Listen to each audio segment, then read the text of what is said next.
നമസ്കാരം. ഒട്ടേറെ രാഷ്ട്രീയ പരിപാടികൾക്ക് വേദിയായിട്ടുള്ള ഡൽഹിയിൽ ഇക്കഴിഞ്ഞ 20-ാം തീയതി ഒരു വലിയ പരിപാടി നടക്കുകയുണ്ടായി. അത് ഏതെങ്കിലും തരത്തിൽ രാഷ്ട്രീയ പരിപാടിയോ അല്ലെങ്കിൽ മറ്റ് സംഘടനാ പരിപാടികളോ ആയിരുന്നില്ല. നേരെ മറിച്ച് അതൊരു വിശ്വാസി സംഗമമായിരുന്നു. ആ ദിവസത്തിനൊരു പ്രത്യേകത കൂടിയുണ്ട്. കാരണം അന്നേ ദിവസമാണ് കേരളത്തിൽ പിണറായി സർക്കാർ പമ്പാതടത്തിൽ ആഗോള അയ്യപ്പ സംഗമം സംഘടിപ്പിച്ചത്. അതേ ദിവസം തന്നെ ഡൽഹിയിലെ അയ്യപ്പ വിശ്വാസികൾ യഥാർത്ഥ അയ്യപ്പ വിശ്വാസികൾ ആരെന്ന് ഈ ലോകത്തിന് കാണിച്ചു കൊടുത്തു. അതിൻ്റെ വിശേഷങ്ങളിലേക്കാണ് നമ്മൾ പോകുന്നത്.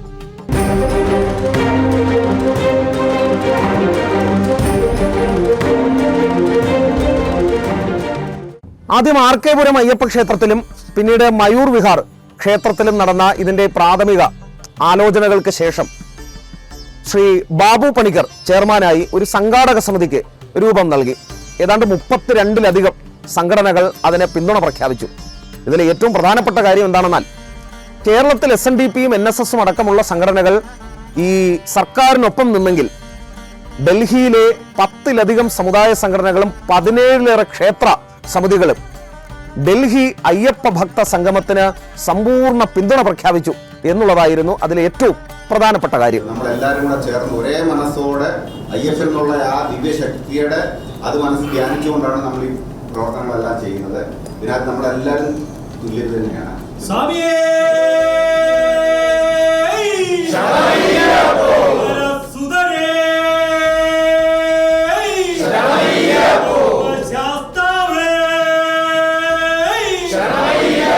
ഓണക്കാലത്താണ് ഇതിൻ്റെ എല്ലാ പ്രചാരണവും നടന്നത്. ആ തിരക്കുകളൊക്കെ തന്നെ മാറ്റിവെച്ച് ആഘോഷത്തിൻ്റെ ഒരു സമയമായിരുന്നു. അതെല്ലാം മാറ്റിവെച്ച് ഈ അയ്യപ്പ ഭക്ത സംഗമം വൻ വിജയമാക്കുന്നതിന് വേണ്ടി ഡൽഹിയിലെ മലയാളികൾ ഒന്നൊഴിയാതെ രംഗത്തിറങ്ങി. ഏറ്റവും ഒടുവിൽ നമ്മൾ കാത്തിരുന്ന ആ ദിനം വന്നെത്തി. അതായത് സെപ്റ്റംബർ 20.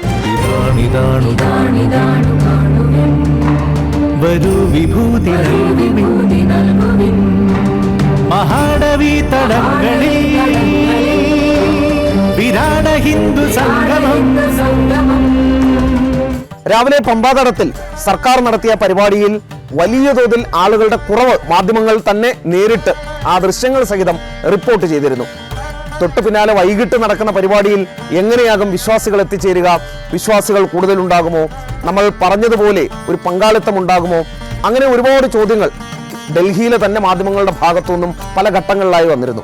അപ്പോൾ നമ്മൾ അവരോടെല്ലാം പറഞ്ഞ കാര്യം, അവർക്കെല്ലാം കൊടുത്തൊരു മറുപടി, നിങ്ങൾ വൈകിട്ട് RK പുരത്ത് അമ്പലത്തിലേക്ക് എത്തൂ, അവിടെ നിങ്ങൾക്ക് കാര്യങ്ങളെല്ലാം കാണാം എന്നുള്ളതായിരുന്നു. അങ്ങനെ വൈകിട്ട് ഏതാണ്ട് 2 മണിക്കും 2:30ക്കും ഒക്കെ തന്നെ പുറപ്പെട്ട ചില സ്ഥലങ്ങളിൽ നിന്നും പുറപ്പെട്ടിരുന്നു ആളുകൾ.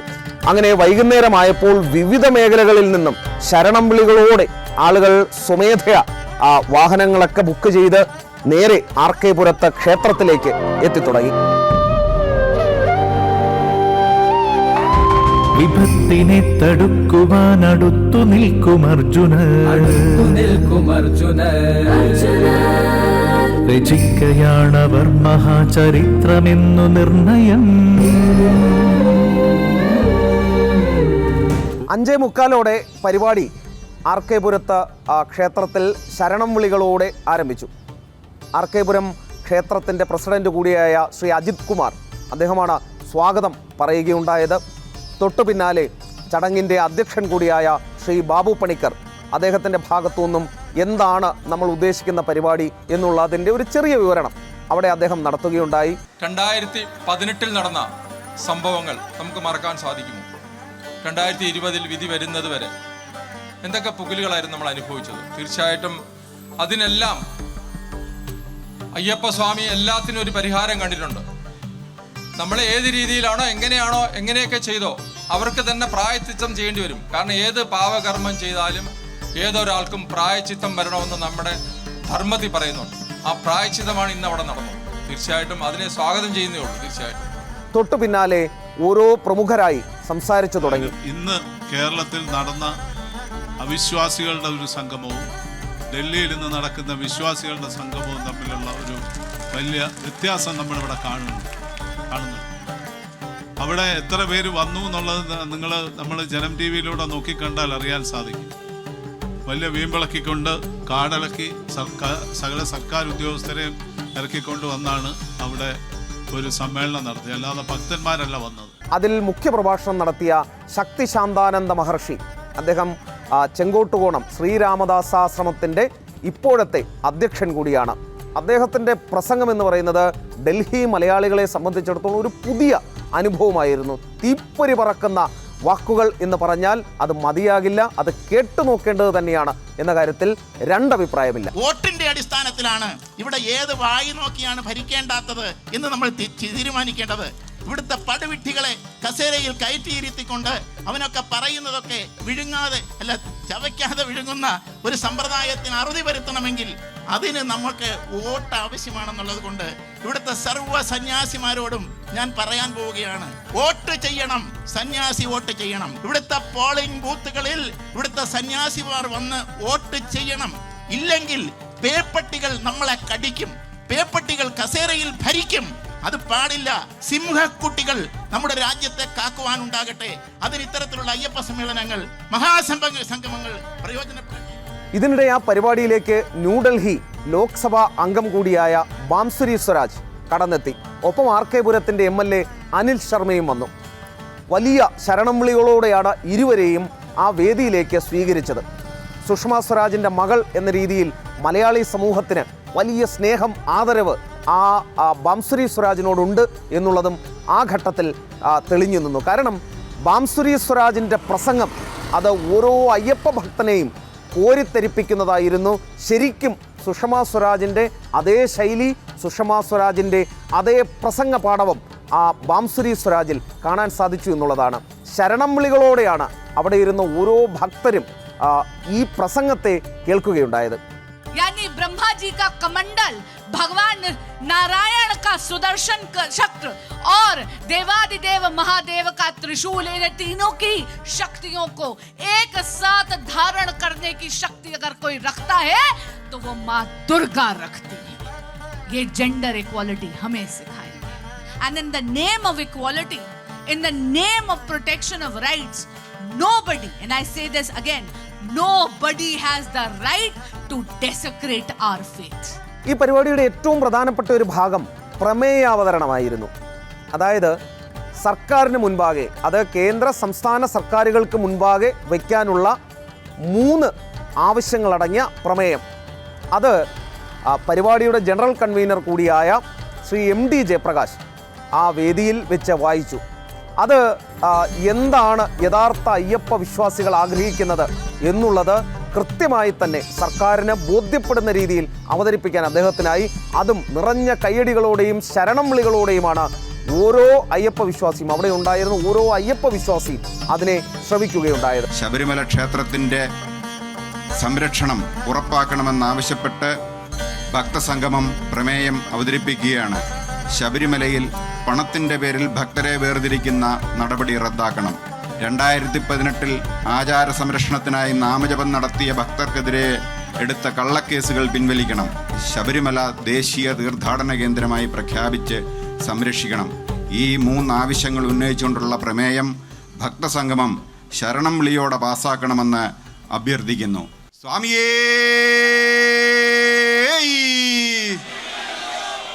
സ്വാമിയേ സ്വാമിയേ. അടുത്തതായി നടന്ന പരിപാടിയാണ് അതിൽ എടുത്തു പറയേണ്ട കാര്യം. അതായത് അനിർവചനീയമായ ഒരു അനുഭൂതി പകരുന്നതായിരുന്നു അത്. അതായത് അവിടെ അന്ന് സംഘടിച്ചെത്തിയ ഏതാണ്ട് 1500 വരുന്ന മുഴുവൻ അയ്യപ്പ വിശ്വാസികളും, അതിൽ ഞാൻ നേരത്തെ പറഞ്ഞതുപോലെ വിവിധ പ്രായത്തിലുള്ള ആളുകൾ ഉണ്ടായിരുന്നു, വിവിധ മേഖലയിലുള്ളവരുണ്ടായിരുന്നു. അങ്ങനെ എല്ലാ തരത്തിലുമുള്ള ആളുകൾ ഒരുമിച്ച് ചേർന്ന് അയ്യപ്പ ജ്യോതി തെളിയിക്കുന്ന ആ ഒരു ചടങ്ങായിരുന്നു അത്. ഇത്രമേൽ അവിസ്മരണീയമായ ഒരു മുഹൂർത്തം RK പുരത്തപ്പൻ്റെ മണ്ണിൽ മുൻപുണ്ടായിട്ടുണ്ടോ എന്നുള്ളത് സംശയമാണ്. ശരണം വിളികളാൽ ആ സമയം ആ പ്രദേശമാകെ മുഖരിതമായി എന്നുള്ളതാണ് വസ്തുത. ആളുകൾ മൺചരാത് കയ്യിൽ കത്തിച്ചു വെച്ച് അത് മുകളിലേക്ക് ഉയർത്തി ശബരിമല സംരക്ഷണത്തിനായി പ്രതിജ്ഞ ചെയ്തുകൊണ്ട് ആ പ്രദേശം ഒന്നാകെ കിടുങ്ങുന്ന രീതിയിൽ ശരണം വിളിക്കുകയാണ് ഉണ്ടായത്. പല ആളുകളും പിന്നീട് പറഞ്ഞത് വലിയ തോതിൽ ഇമോഷണലായി പോയി ആ സാഹചര്യത്തിൽ എന്നുള്ളതാണ്. ആ ദൃശ്യങ്ങൾ ഒരിക്കലും അവിടെ വന്ന ആളുകൾക്ക് മറക്കാനേ കഴിയില്ല എന്നുള്ളതാണ് വസ്തുത.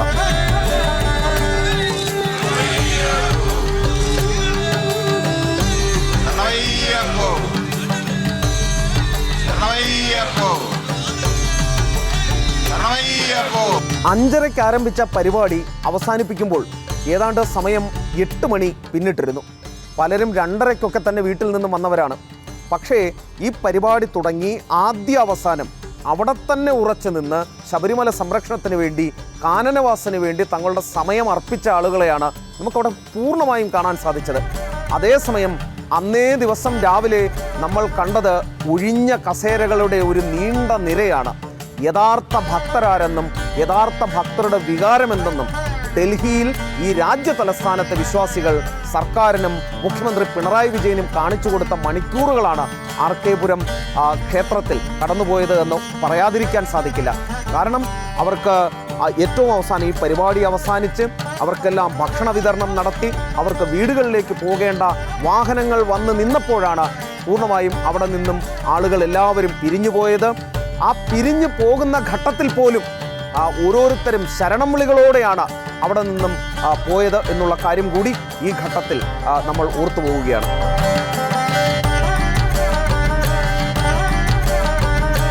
ഡൽഹിയിൽ നടന്ന ഈ അയ്യപ്പ ഭക്ത സംഗമത്തിന്റെ ഏറ്റവും വലിയ പ്രത്യേകത, പമ്പാതടത്തിൽ മുഖ്യമന്ത്രി എല്ലാവിധ സജ്ജീകരണങ്ങളോടെയും നടത്തിയ പരിപാടിയിൽ ആളൊഴിഞ്ഞ കസേരകളാണ് കണ്ടതെങ്കിൽ ഡൽഹിയിൽ നേരെ മറിച്ചായിരുന്നു സംഭവം. കാരണം അവിടെ നിരത്തിയിട്ടിരുന്ന മുഴുവൻ കസേരയും നിറഞ്ഞ് അതിന് പുറത്തേക്ക് ആളുകൾ ഇറങ്ങി റോഡിലടക്കം ആളുകൾ നിറഞ്ഞു നിൽക്കുന്ന കാഴ്ച അവിടെ വന്ന ഓരോ ആളുകൾക്കും കാണാൻ സാധിച്ചിരുന്നു. അതിനപ്പുറം യഥാർത്ഥ ഭക്തരാര് എന്ന ചോദ്യത്തിനുള്ള മറുപടിയും ഈ രാജ്യ തലസ്ഥാനം അന്നേ ദിവസം തന്നെ മുഖ്യമന്ത്രിക്കും ദേവസ്വം ബോർഡിനും കൊടുത്തു. അവിടെ ഉയർന്ന ശരണം വിളികൾ തന്നെയാണ് അവർക്കുള്ള ഏറ്റവും കൃത്യമായ മറുപടി. ഒപ്പം ആ സംഘം ഒരു താക്കീത് കൂടിയാണ് നമ്മുടെ സർക്കാരിനും അതോടൊപ്പം തന്നെ ദേവസ്വം ബോർഡിനും നൽകിയത്. നിങ്ങൾ ഏതൊക്കെ സമയം ശബരിമലയെ തകർക്കാൻ കാനനവാസനെതിരായി രംഗത്ത് വരുന്നോ ആ സമയത്തെല്ലാം അത് ജാതി മത ദേശഭാഷാ വ്യത്യാസമില്ലാതെ എതിർക്കപ്പെടും എന്ന സന്ദേശം നൽകുന്നതിനുകൂടി ആ അയ്യപ്പ സംഗമം വേദിയായി എന്നുള്ളതാണ് ഡൽഹിയിൽ നടന്ന പരിപാടിയുടെ ഏറ്റവും പ്രധാനപ്പെട്ട ഘടകം.